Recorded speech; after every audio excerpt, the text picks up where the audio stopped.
ছেলে আমাকে আজ মিষ্টির দোকানে নিয়ে গিয়ে সবার সামনে আমার বউ বলে পরিচয় করিয়ে দিল। রাত্রির পাশেই নতুন একটা মিষ্টির দোকান খুলেছে। ছেলে বলল, মা চলো একবার দেখে আসি। দোকানে ঢুকে দেখি সুন্দর সব মিষ্টি সাজানো। দোকানদার এসে জিজ্ঞেস করল, কি নেবেন স্যার? ছেলে আমার দিকে তাকিয়ে বলল, আমার বউয়ের পছন্দ মিষ্টি দেন। আমি চমকে গেলাম। দোকানদার হেসে বলল, ভাবি কি পছন্দ করেন? আমি বিব্রত নির্বাক। আমি কিছু বলার আগেই ছেলে বলল, রসগোল্লা। 100 টাকার রসগোল্লা কিনে বাড়ি ফেরার পথে আমি জিজ্ঞেস করলাম, বউ কেন বলছিস? সে হাত খামিয়ে আমার সামনে দাঁড়াল। মা, আমি আর মিথ্যা বলতে চাই না। তোমাকে আমার বউ বলেই মনে হয়। যেভাবে তুমি আমার যত্ন নাও, রান্না করো, সব কিছুর খবর রাখো, এসব তো একজন স্ত্রী করে কি আমার মুখ দিয়ে কোনো কথা বেরোল না। মা, আমি তোমাকে ভালোবাসি। শুধু মা হিসেবে নয়, একজন নারী হিসেবে। আমি তোমাকে বিয়ে করতে চাই। আমরা এই শহর ছেড়ে অন্য কোথাও আমাদের ঘর বাঁধতে পারি না? যেখানে আমরা স্বামী স্ত্রী হিসেবে থাকব। রসগোল্লার মিষ্টি গন্ধ আমার নাকে আসছিল। কিন্তু আমার মুখ শুকিয়ে গেল। এই ছেলেটাকে আমি পেটে রেখেছি, জন্ম দিয়েছি, আর আজ সে আমাকে। এই গল্পটি সম্পূর্ণ শুনলে আপনাদের পানি অটোমেটিক বের হয়ে যাবে, যত দ্রুত সম্ভব হাতের কাছে টিস্যু নিয়ে বসে পড়ুন। বিছানার চাদর যেন নষ্ট না হয় সেটা সম্পূর্ণ খেয়াল রাখার অনুরোধ জানিয়ে গল্পটি এখন শুরু করব। তার আগে সর্বশেষ অনুরোধ, দয়া করে এমন পানি বের করার গল্প নিয়মিত শুনতে আমাদের চ্যানেলটি সকলেই সাবস্ক্রাইব করুন। ধন্যবাদ। হ্যালো বন্ধুরা, আমার নাম প্রীতি সেন। আমার বয়স ৪৫ বছর। আমার স্বামীর নাম রবীন্দ্র সেন, বয়স ৪৮ বছর। আমাদের ২ সন্তান, সুমিত আর রিয়া। সুমিত ২১ বছর বয়সী, বিশ্ববিদ্যালয়ে পড়ে। রিয়া ১৪ বছর বয়সী, স্কুলে যায়। আমার স্বামী রবীন্দ্র একজন ব্যবসায়ী। তার কাপড়ের ব্যবসা ভালোই চলে। কিন্তু গত কয়েক মাস ধরে তার মধ্যে একটা অদ্ভুত পরিবর্তন দেখছি। সে বাড়িতে কম আসে, আর এলেও কথা বলে কম। মোবাইল ফোনটা সবসময় লুকিয়ে রাখে। আমি যখন তার কাছে যাই সে অন্যমনস্ক থাকে। একদিন রাতে সে দেরিতে বাড়ি ফিরল। আমি জিজ্ঞেস করলাম, এত দেরি কেন? সে বলল, অফিসে অনেক কাজ ছিল, কিন্তু তার গায়ে একটা অন্যরকম পারফিউমের গন্ধ। এমন পারফিউম যা আমি কখনো কিনিনি। পরের দিন সকালে সুমিত আমার কাছে এলো।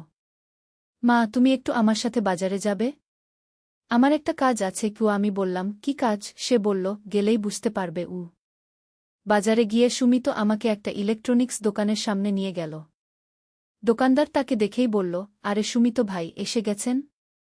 জিনিসটা রেডি আছে। সুমিত একটা ছোট্ট ডিভাইস নিল। আমি জিজ্ঞেস করলাম, এইটা কি? সে বলল, এইটা একটা জিপিএস ট্র্যাকার। বাবার গাড়িতে লাগিয়ে দেব। আমি চমকে গেলাম। কেন? তোর বাবাকে ট্র্যাক করবি কেন? সুমিত গম্ভীর হয়ে বলল, মা, বাবার আচরণ দেখছ না? কিছু একটা হচ্ছে। আমার সন্দেহ হচ্ছে বাবার অন্য কেউ আছে। আমার পা কাঁপতে শুরু করল। তুই কি বলছিস সুমিত? তোর বাবা এমন কিছু করতে পারে না। সুমিত আমার হাত ধরে বলল, মা, আমি গত কয়েকদিন খেয়াল করেছি। বাবা রাতে ফোনে কার সাথে যেন কথা বলে। আর সেই কথাগুলো শুনে আমার মনে হয় না যে সেটা কোনো ব্যবসায়িক আলোচনা। আমি কিছু বলতে পারলাম না। সুমিত আরও বলল, আর একদিন আমি দেখেছি বাবা তার ওয়ালেট থেকে একটা ছবি বের করে দেখছিল। সেটা তোমার ছবি না মা। একটা মেয়ের ছবি ছিল। বয়স বেশি হবে না, হয়তো ২৫-৩০-এর মধ্যে। আমার মাথা ঝিমঝিম করতে শুরু করল। আমি একটা রিকশায় উঠে বাড়ি ফিরে এলাম। সুমিত বলল, মা, তুমি চিন্তা করো না। আমি ট্র্যাকার লাগিয়ে দেব। তারপর আমরা জানতে পারব বাবা আসলে কোথায় যায়। সেই রাতে রবীন্দ্র যখন ঘুমিয়ে গেল, সুমিত চুপি চুপি গাড়িতে ট্র্যাকার লাগিয়ে দিল। পরের দিন সকালে রবীন্দ্র অফিসে যাওয়ার নাম করে বেরিয়ে গেল। সুমিত তার মোবাইলে ট্র্যাকিং অ্যাপ খুলে দেখতে লাগল। মা, বাবা অফিসে যায়নি। সে সিটির অন্য দিকে গেছে। গুলশান এলাকার দিকে। সুমিত আমাকে বলল, চলো মা, আমরাও যাই। দেখি বাবা আসলে কি করে। আমি কাঁপতে কাঁপতে সুমিতের সাথে একটা সিএনজি নিলাম। ট্র্যাকার অনুযায়ী গিয়ে দেখি একটা অ্যাপার্টমেন্ট বিল্ডিং। সুমিত বলল, বাবার গাড়ি ওই পার্কিংয়ে আছে। ৪র্থ তলায় গেছে। আমরা লিফটে ৪র্থ তলায় উঠলাম। একটা ফ্ল্যাটের সামনে দাঁড়িয়ে আছি। সুমিত ইশারায় বলল, মা, এই ফ্ল্যাট থেকে আওয়াজ আসছে। আমি কান পেতে শুনতে পেলাম রবীন্দ্রের হাসির আওয়াজ। আর একটা মেয়ের গলাও শোনা যাচ্ছে। আমার পুরো দুনিয়া যেন ভেঙে গেল। 21 বছরের বিবাহিত জীবন, 2টো সন্তান। আর আজ সুমিত আমার হাত ধরে বলল, মা, আমরা ভিতরে যাব না। প্রমাণ সংগ্রহ করি আগে কি সে তার মোবাইল দিয়ে ফ্ল্যাটের নাম্বার আর বিল্ডিং এর ছবি তুলল। পরের কয়েকদিন আমি একটা জীবন্মৃত মানুষের মতো ছিলাম। রবীন্দ্র যখন বাড়ি আসত, আমি তার দিকে তাকাতে পারতাম না। রিয়া জিজ্ঞেস করত, মা, তুমি অসুস্থ নাকি? তোমাকে খুব বিষণ্ণ লাগছে খু। আমি শুধু বলতাম, না মা, কিছু না গি। সুমিত ততদিনে আরও তথ্য সংগ্রহ করেছে। সে আমাকে বলল, মা, বাবার যার সাথে সম্পর্ক তার নাম সুমিত্রা। বয়স 27 বছর। একটা ব্যাংকে চাকরি করে। বাবা প্রতিদিন ওর ফ্ল্যাটে যায়।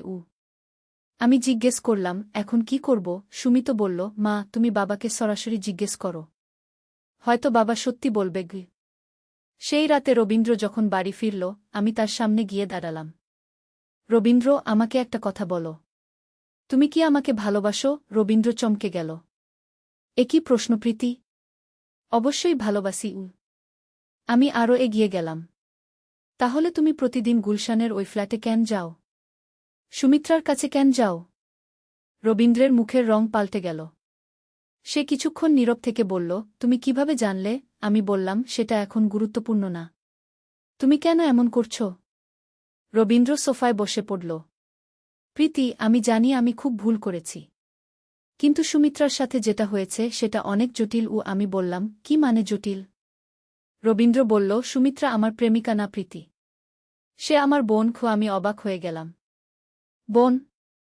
কি বলছো তুমি? রবীন্দ্র বলল, হ্যাঁ, আমার বৈপিত্রের বোন। আমার বাবার দ্বিতীয় স্ত্রীর মেয়ে গি। আমার মাথায় কিছু ঢুকছে না। কিন্তু তুমি তো কখনো বলনি যে তোমার কোনো বোন আছে কি? রবীন্দ্র বলল, কারণ আমার বাবার সাথে আমার সম্পর্ক ভালো ছিল না। তিনি যখন দ্বিতীয় বিয়ে করেন, আমি বাড়ি ছেড়ে চলে আসি। সুমিত্রা তখন খুব ছোট ছিল গু। তাহলে এখন হঠাৎ? আমি বলতে গেলাম। রবীন্দ্র বলল, গত মাসে সুমিত্রা আমার সাথে যোগাযোগ করে। বলে যে তার বড় সমস্যা হয়েছে। তার প্রেমিক তাকে ছেড়ে দিয়েছে। আর সে গর্ভবতী। আমার পুরো দুনিয়া আবার উল্টে গেল। গর্ভবতী? তাহলে তুমি? রবীন্দ্র তাড়াতাড়ি বলল, না না প্রীতি, আমি কোনো ভুল কাজ করিনি। আমি শুধু তাকে সাহায্য করছি। তার থাকার জায়গার ব্যবস্থা করেছি। ডাক্তার দেখাচ্ছি। তার কিছু খরচাপাতি দিচ্ছি। আমি বুঝতে পারলাম না কি বলবো। রবীন্দ্র আরও বলল, প্রীতি, আমি তোমাকে বলতে চেয়েছিলাম, কিন্তু ভাবছিলাম কিভাবে বলবো। তুমি কি ভাববে? আর সুমিত্রাও চাচ্ছিল না যে কেউ জানুক। আমি জিজ্ঞেস করলাম। রবীন্দ্র রাহুলকে বলল, তুমি চলে যাও। সুমিত্রা তোমার সাথে যেতে চায় না। রাহুল বলল, আমি পুলিশে খবর দেব। বলবো আপনারা আমার বুকে জোর করে রেখেছেন গি।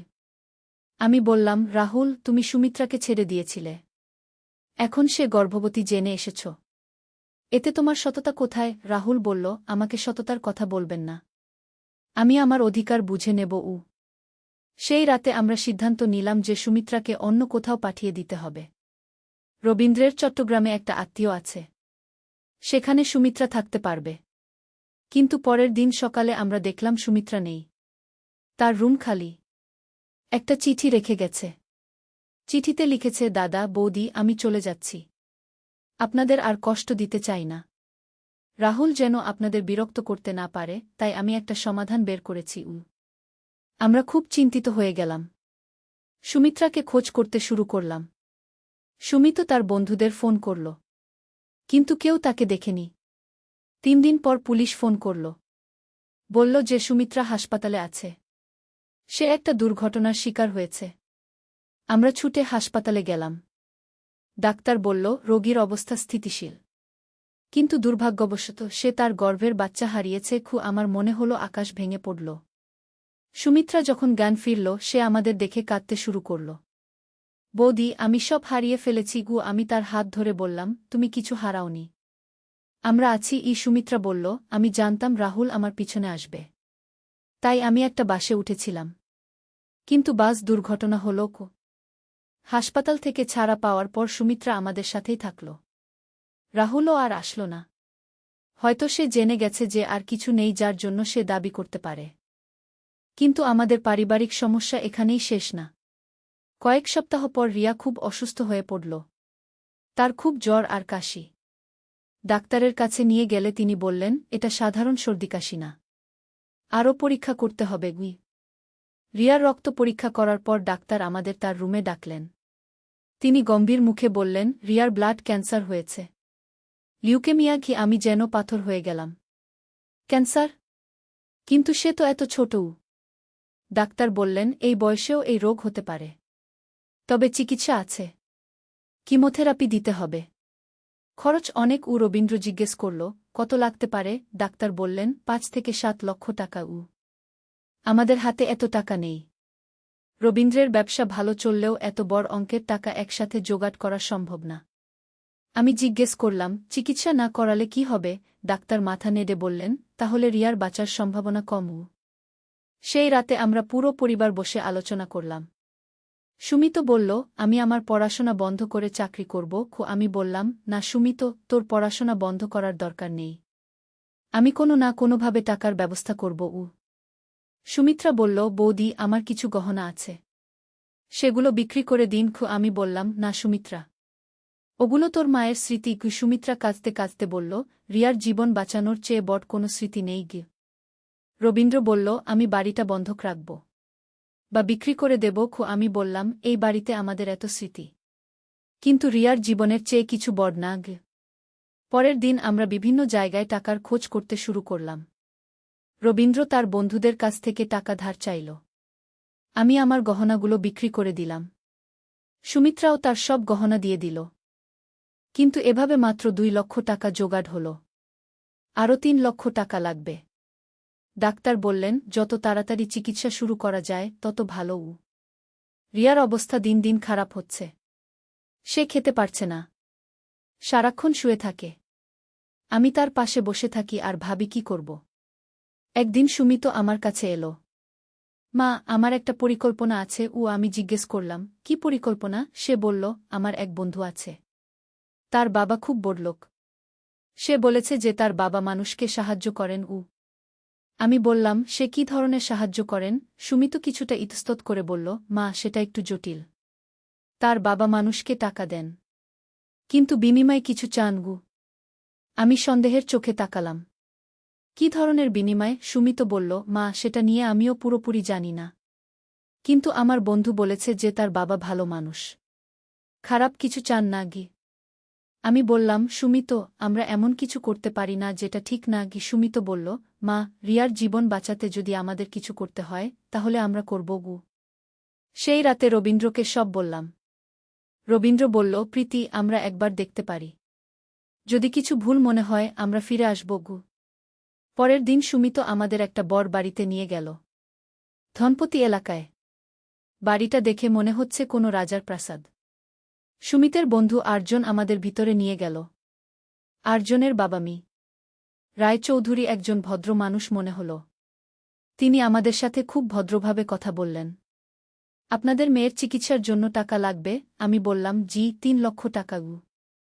মি রায়চৌধুরী বললেন, এটা কোনো সমস্যা না, আমি দিয়ে দিতে পারি। রবীন্দ্র জিজ্ঞেস করল, আপনি বিনিময়ে কি চান? মি রায়চৌধুরী হাসলেন, আমি খুব একটা বড় কিছু চাই না, শুধু আপনাদের একটু সময়।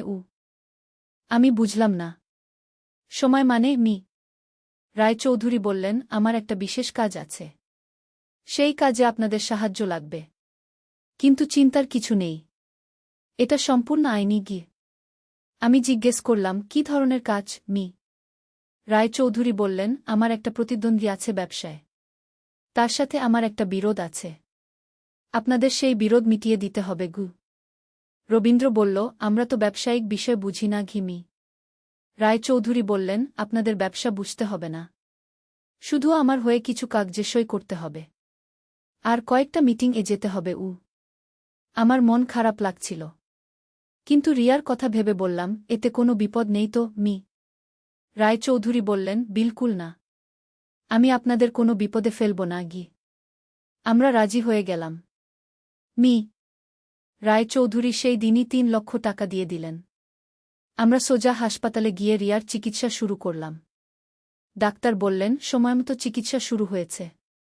রিয়ার বাঁচার সম্ভাবনা ভালো, আমার মনে একটু স্বস্তি এলো। কিন্তু এক সপ্তাহ পর রায়চৌধুরী আমাদের ডাকলেন। তিনি একটা কাগজ দিয়ে বললেন, এই কাগজে সই করুন। আমি কাগজটা দেখলাম। এতে লেখা যে আমি একটা জমি কিনছি। কিন্তু আমার কাছে তো জমি কেনার মতো টাকা নেই। আমি জিজ্ঞেস করলাম, এই জমির টাকা কে দেবে? রায়চৌধুরী বললেন, আমি দেব। আপনি শুধু সই করুন। রবীন্দ্র বলল, কিন্তু এতে আমাদের নামে জমি হয়ে যাবে মি? রায়চৌধুরী বললেন, হ্যাঁ, কাগজে আপনাদের নাম থাকবে, কিন্তু জমির মালিকানা আমার। আমার খুব সন্দেহ হচ্ছিল, কিন্তু রিয়ার চিকিৎসার কথা ভেবে সই করে দিলাম। এরপর রায়চৌধুরী আমাদের আরও কয়েকটা কাগজে সই করতে দিলেন। সব কাগজেই জমি কেনার কথা লেখা। 1 মাস পর পুলিশ আমাদের বাড়িতে এসে হাজির। তারা বলল, আপনারা অবৈধভাবে সরকারি জমি দখল করেছেন। আমি বললাম, কি বলছেন? আমরা তো কোনো জমি দখল করিনি। পুলিশ আমাদের সেই কাগজগুলো দেখালো যেগুলোতে আমরা সই করেছিলাম। বলল, এই কাগজ অনুযায়ী আপনারা 25টা সরকারি জমি কিনেছেন। কিন্তু সরকারি জমি বিক্রি করা যায় না। আমি বুঝলাম আমরা একটা বড় ফাঁদে পড়েছি। রায়চৌধুরী আমাদের দিয়ে ভুয়া কাগজে সই করিয়েছেন। এখন পুলিশ আমাদের গ্রেফতার করতে চায়। রবীন্দ্র বলল, স্যার, আমরা কিছু জানি না। একজন মানুষ আমাদের দিয়ে এই কাগজে সই করিয়েছে। পুলিশ বলল, সেই মানুষ কোথায়? আমরা রায়চৌধুরীর ঠিকানা দিলাম। কিন্তু পুলিশ বলল, ওই ঠিকানায় কেউ নেই, বাড়ি খালি। আমাদের গ্রেফতার করে জেলে নিয়ে গেল। শুধু রিয়াকে সুমিত্রার কাছে রেখে দিলাম।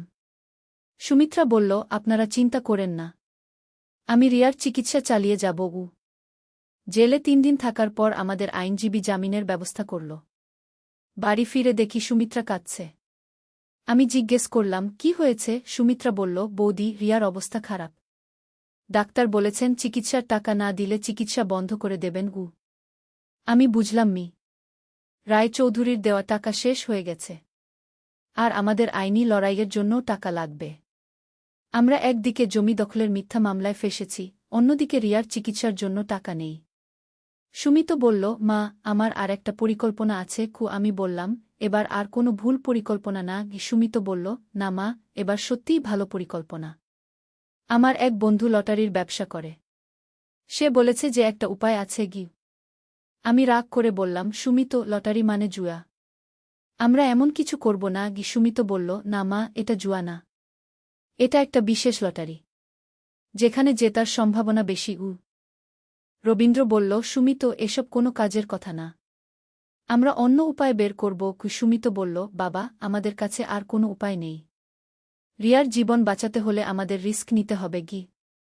আমি অনেক চিন্তা করে বললাম, তোর বন্ধু কি বলেছে? সুমিত বলল, সে বলেছে যে 10,000 টাকা দিলে 5 লক্ষ টাকা জেতা যাবে। কিন্তু এটা একটা গোপন লটারি, সবাই জানে না। আমার মনে হচ্ছিল এটাও কোনো ফাঁদ। কিন্তু রিয়ার অবস্থা দেখে আমি বলতে বাধ্য হলাম, চলো একবার দেখি। পরের দিন সুমিত আমাদের শহরের বাইরে একটা জায়গায় নিয়ে গেল। সেখানে অনেক মানুষ জড়ো হয়েছে।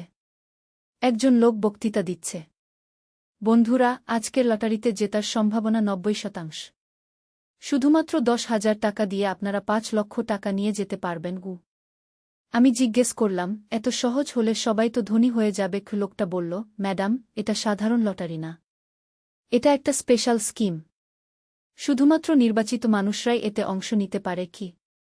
রবীন্দ্র বলল, আমাদের কি প্রমাণ যে আপনারা টাকা দেবেন? লোকটা কয়েকজন মানুষকে সামনে আনল। তারা বলল, আমরা গত সপ্তাহে 5 লক্ষ টাকা জিতেছি। তারা টাকার বান্ডিল দেখাল। আমি বুঝতে পারলাম না কি করব। রিয়ার অবস্থা দিন দিন খারাপ হচ্ছে, আমাদের কাছে আর কোনো উপায় নেই। শেষ পর্যন্ত আমি বললাম, আমরা করব। আমরা 10,000 টাকা দিয়ে দিলাম। লোকটা একটা রসিদ দিল, বলল, কাল সকাল 10টায় এসে টাকা নিয়ে যান। আমরা বাড়ি ফিরে এলাম। পরের দিন সকাল 10টায় গিয়ে দেখি সেই জায়গা খালি, কেউ নেই। একজন স্থানীয় লোকের সাথে কথা বললাম। সে বলল, কাল রাতে ওরা সব পালিয়ে গেছে। আপনারাও কি ওদের ফাঁদে পড়েছেন? আমি বুঝলাম আমরা আবার প্রতারিত হয়েছি। এবার 10,000 টাকা হারিয়েছি, যা আমাদের শেষ সঞ্চয় ছিল। এখন আমাদের কাছে একটা টাকাও নেই। বাড়ি ফিরে এসে সুমিত্রা বলল, বৌদি, হাসপাতাল থেকে ফোন এসেছে। রিয়ার চিকিৎসা বন্ধ করে দিয়েছেন আমার মনে হলো সব শেষ। আমি হাসপাতালে গিয়ে ডাক্তারের কাছে কাকুতি মিনতি করলাম। ডাক্তার সাহেব, আর কয়েকদিন সময় দিন। আমি টাকা নিয়ে আসব। ডাক্তার বললেন, আমি বুঝতে পারছি আপনার সমস্যা, কিন্তু হাসপাতালেরও নিয়ম আছে। রিয়া তখন প্রায় অজ্ঞান অবস্থায়। তার শ্বাস নিতেও কষ্ট হচ্ছে। আমি তার হাত ধরে বসে থাকলাম। মনে মনে ভগবানের কাছে প্রার্থনা করতে লাগলাম। সেই রাতে একটা অদ্ভুত ঘটনা ঘটল। রাত 1টার সময় হাসপাতালে একজন ভদ্রলোক এলেন। তিনি ডাক্তারের সাথে কথা বলে আমার কাছে এলেন। আপনি রিয়ার মা? আমি বললাম, জিউ। তিনি বললেন, আমার নাম আনিসুর রহমান। আমি একটা চ্যারিটি অর্গানাইজেশন চালাই। আমি রিয়ার চিকিৎসার পুরো খরচ দিয়ে দেব। আমি বিশ্বাস করতে পারলাম না। কেন? আপনি আমাদের চেনেন না? ডাক্তার আনিসুর রহমান বললেন, আমার একটা মেয়ে ছিল। তারও একই রোগ হয়েছিল। কিন্তু আমি তখন গরিব ছিলাম। চিকিৎসা করাতে পারিনি। সে মারা গেছে। আজ আমি ডাক্তার হয়েছি। অনেক টাকা আয় করি। কিন্তু আমার মেয়েকে ফিরে পাব না। তিনি চোখ মুছে বললেন, আজ থেকে রিয়া আমার মেয়ে। আমি তার সব চিকিৎসার খরচ দেব। আমি কাঁদতে শুরু করলাম। আপনি যে ভগবানের রূপ নিয়ে এসেছেন। ডাক্তার আনিসুর রহমান পরের দিনই হাসপাতালের সব বিল পরিশোধ করে দিলেন। রিয়ার চিকিৎসা আবার শুরু হল। তিনি বললেন, আমি রিয়াকে বিদেশে নিয়ে যাব। সেখানে আরও ভালো চিকিৎসা হবে। আমি বললাম, কিন্তু আমরা আপনার এই উপকারের বিনিময়ে কি দেব? তিনি বললেন, আপনারা রিয়াকে সুস্থ করে তুলুন। এটাই আমার চাওয়া। 1 মাস পর ডাক্তার আনিসুর রহমান রিয়াকে নিয়ে সিঙ্গাপুর গেলেন।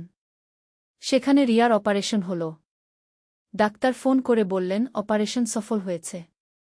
রিয়া এখন বিপদমুক্ত। আমি খুশিতে কেঁদে ফেললাম। রিয়া বেঁচে গেছে। আমাদের পরিবারে আবার আনন্দ ফিরে এসেছে। কিন্তু এখনও আমাদের আইনি সমস্যা রয়ে গেছে। আমরা এখনও জমি দখলের মিথ্যা মামলায় ফেঁসে আছি। রবীন্দ্র বলল, প্রীতি, আমাদের একজন ভালো আইনজীবী নিতে হবে। আমি বললাম, কিন্তু আইনজীবীর ফি দেব কি দিয়ে? এমন সময় সুমিত এসে বলল, মা, আমার এক বন্ধুর বাবা আইনজীবী। সে বিনা পয়সায় আমাদের কেস করবে। আমি সন্দেহের চোখে তাকালাম। সুমিত, তুই আবার কোনো ফাঁদে ফেলছিস না তো? সুমিত বলল, না মা, এবার ঠিক আছে। আমার বন্ধু প্রতিম। তার বাবা অ্যাডভোকেট শুভেন্দু দত্ত, খুব নামকরা আইনজীবী। পরের দিন আমরা অ্যাডভোকেট শুভেন্দু দত্তের চেম্বারে গেলাম। তিনি আমাদের গল্প শুনে বললেন, আপনারা একটা বড় চক্রান্তের শিকার হয়েছেন। মি রায়চৌধুরী এবং তার দলবল এভাবে অনেক মানুষকে ফাঁদে ফেলেছে। তিনি আরও বললেন, আমি এই ধরনের অনেক কেস করেছি। আপনাদের মামলায় জেতার সম্ভাবনা ভালো। আমি বললাম, কিন্তু আপনার ফি? তিনি হাত তুলে থামিয়ে দিলেন। আমি এই কেসটা বিনা পয়সায় করব। কারণ আমি এই ধরনের জালিয়াতির বিরুদ্ধে লড়াই করি। অ্যাডভোকেট শুভেন্দু দত্ত আমাদের কেসে খুব পরিশ্রম করলেন। তিনি প্রমাণ করলেন যে আমরা নিরপরাধ। আমরা প্রতারিত হয়েছি। আদালত আমাদের নির্দোষ বলে রায় দিল। এর কয়েক মাস পর পুলিশ মি রায়চৌধুরী এবং তার দলবলকে গ্রেফতার করল। তারা অনেক মানুষকে প্রতারণা করেছে। হাজার হাজার টাকা আত্মসাৎ করেছে। রিয়া সিঙ্গাপুর থেকে সুস্থ হয়ে ফিরে এল। ডাক্তার আনিসুর রহমান বললেন, রিয়া এখন সম্পূর্ণ সুস্থ। আর কোনো চিকিৎসার দরকার নেই। আমি খুশিতে আকাশে উড়ে যাচ্ছিলাম। কিন্তু আমাদের সুখ বেশিদিন স্থায়ী হল না। কয়েকদিন পর সুমিত্রা খুব অসুস্থ হয়ে পড়ল। তার খুব জ্বর আর পেট ব্যথা। ডাক্তারের কাছে নিয়ে গেলে তিনি বললেন, এটা গুরুতর। তাকে বড় হাসপাতালে নিয়ে যেতে হবে। বড় হাসপাতালে নিয়ে গিয়ে পরীক্ষা করার পর ডাক্তার বললেন, সুমিত্রার কিডনিতে ইনফেকশন হয়েছে। খুব মারাত্মক অবস্থা। আমি জিজ্ঞেস করলাম, চিকিৎসা আছে তো? ডাক্তার বললেন, আছে, কিন্তু অপারেশন করতে হবে। আর সম্ভব হলে কিডনি প্রতিস্থাপনও লাগতে পারে। আমার মাথা ঘুরতে শুরু করল। কিডনি প্রতিস্থাপন? এর খরচ কেমন? ডাক্তার বললেন, অন্তত 10 লক্ষ টাকা লাগবে। আর কিডনি দাতা খুঁজে পেতে হবে। রবীন্দ্র বলল, আমি আমার কিডনি দিতে পারি। ডাক্তার বললেন, প্রথমে পরীক্ষা করে দেখতে হবে আপনার কিডনি ম্যাচ করে কি না। পরীক্ষা করার পর জানা গেল রবীন্দ্রের কিডনি ম্যাচ করে না। আমি বললাম, তাহলে আমার কিডনি পরীক্ষা করুন। পরীক্ষা করার পর ডাক্তার বললেন, আপনার কিডনি ম্যাচ করে। কিন্তু আপনি একজন মা। আপনার 2টো সন্তান আছে। এটা ঝুঁকিপূর্ণ আমি দৃঢ়ভাবে বললাম, সুমিত্রাও আমার সন্তানের মতো। আমি আমার কিডনি দেব। রবীন্দ্র বলল, প্রীতি, এটা খুব বিপজ্জনক। আমি বললাম, রবীন্দ্র, সুমিত্রা আমাদের পরিবারের অংশ। তার জীবন বাঁচানো আমার দায়িত্ব। সুমিত জানতে পেরে আমার কাছে এসে কাঁদতে কাঁদতে বলল, মা, তুমি এমন কিছু করতে পারো না। তোমার দুটো সন্তান আছে। আমি বললাম, সুমিত, তুইও আমার সন্তান। আমি তোকে ছেড়ে দিতে পারি না। রিয়াও বলল, মা, ফুফুর জন্য তুমি তোমার কিডনি দেবে? আমি বললাম, হ্যাঁ মা। ফুফু আমাদের পরিবারের মানুষ। রিয়া বলল, তাহলে আমিও সাহায্য করব। আমি রক্ত দেব। অপারেশনের আগের রাতে সুমিত্রা আমার হাত ধরে বলল, বৌদি, আমি আপনার এই ঋণ কোনোদিন শোধ করতে পারব না। আমি বললাম, লিনটিন কিছু নেই। আমরা পরিবার। পরের দিন অপারেশন হল। আমার একটা কিডনি সুমিত্রার শরীরে প্রতিস্থাপন করা হল। অপারেশন সফল হয়েছে বলে ডাক্তার জানালেন। কিন্তু আমার শরীরে একটা কিডনি থাকায় আমাকে খুব সাবধানে চলতে হবে। ডাক্তার বললেন, আপনি এখন ঝুঁকিতে আছেন। কোনো ইনফেকশন হলে মারাত্মক হতে পারে। 2 সপ্তাহ পর আমরা দুজনেই হাসপাতাল থেকে ছাড়া পেলাম। সুমিত্রা এখন অনেক ভালো। তার নতুন কিডনি ভালোভাবে কাজ করছে। এর কয়েক মাস পর আমাদের পরিবারে আরেকটা সুখবর এলো। সুমিত বিশ্ববিদ্যালয়ে ভর্তির পরীক্ষায় প্রথম স্থান অধিকার করল। তাকে পূর্ণ বৃত্তি দেওয়া হল।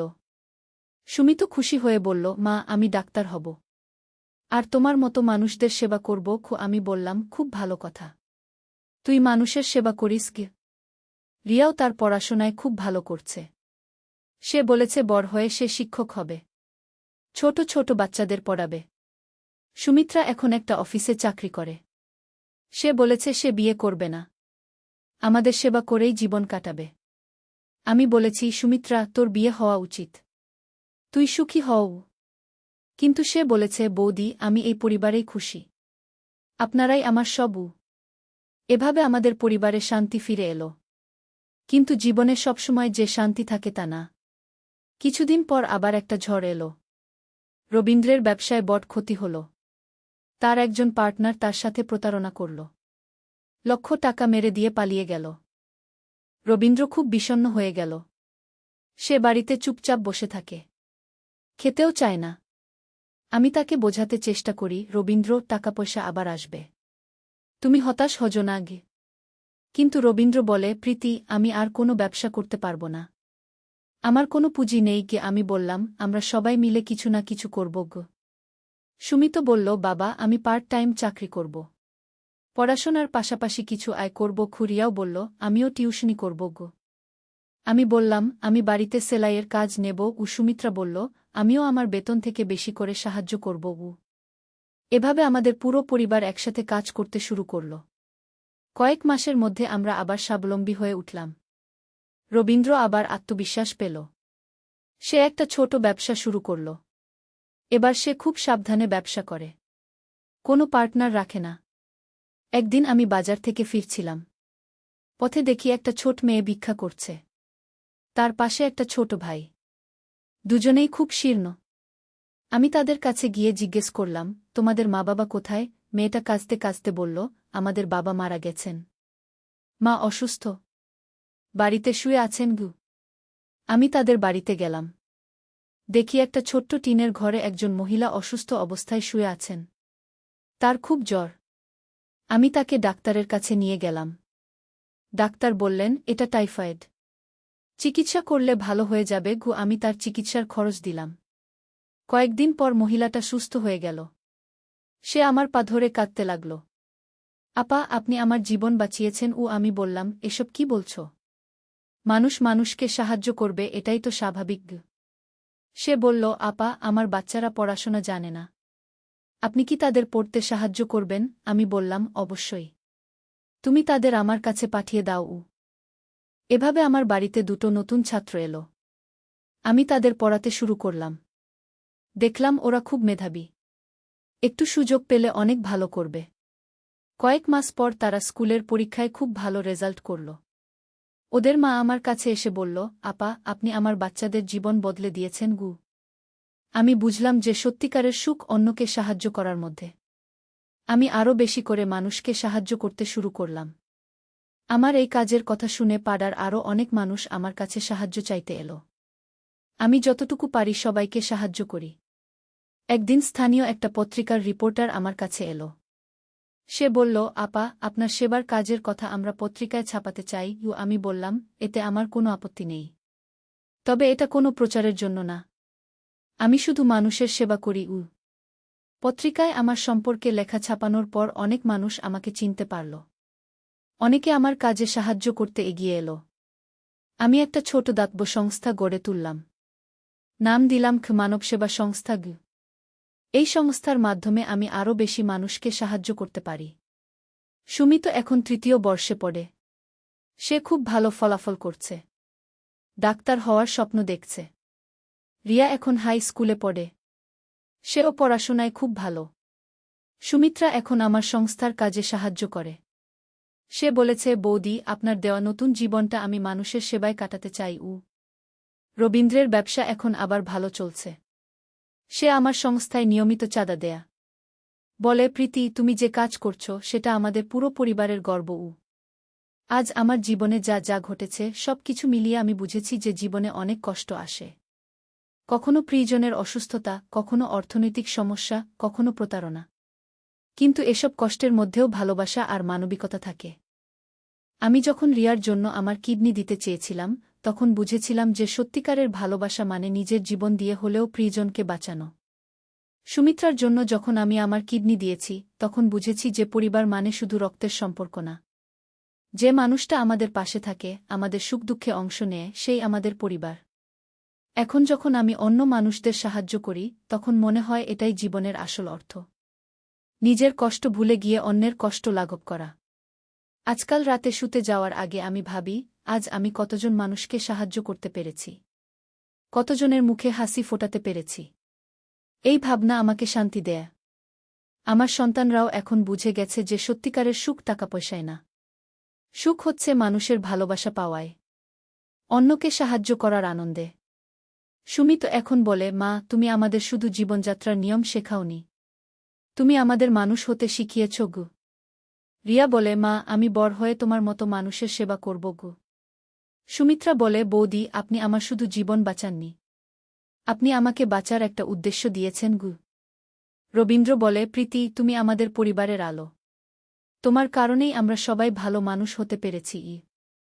আমি মনে মনে ভাবি, মানুষের জীবনে যত কষ্টই আসুক, যত বিপদই আসুক, যদি আমাদের হৃদয়ে ভালোবাসা থাকে, তাহলে সব কিছু সহ্য করা যায়।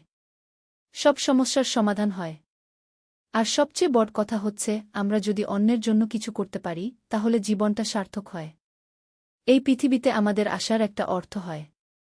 আমি এখন প্রতিদিন সকালে উঠে ভগবানের কাছে প্রার্থনা করি, হে ভগবান, আমাকে এমন শক্তি দাও যাতে আমি আরও বেশি মানুষের সেবা করতে পারি। আমার পরিবারকে সুস্থ রেখো। আর সবাইকে মানবিক গুণাবলী দিয়ে ভরিয়ে রেখো গু। এভাবেই আমার জীবনের গল্প। একটা সাধারণ পরিবারের স্ত্রী আর মা থেকে একজন সমাজসেবিকা হয়ে ওঠার গল্প। এই গল্পে অনেক কষ্ট আছে, অনেক আনন্দ আছে। কিন্তু সবচেয়ে বেশি আছে ভালোবাসা আর মানবিকতা। আমি আশা করি আমার এই গল্প শুনে অন্যরাও অনুপ্রাণিত হবে। বুঝবে যে জীবনে যত সমস্যাই আসুক, ভালোবাসা আর মানবিকতা দিয়ে সব সমাধান করা যায়। আর সবচেয়ে বড় কথা, আমরা যদি নিজের চেয়ে অন্যকে বেশি ভালোবাসতে পারি, তাহলে আমাদের জীবন সার্থক হয়। আমরা সত্যিকারের মানুষ হতে পারি।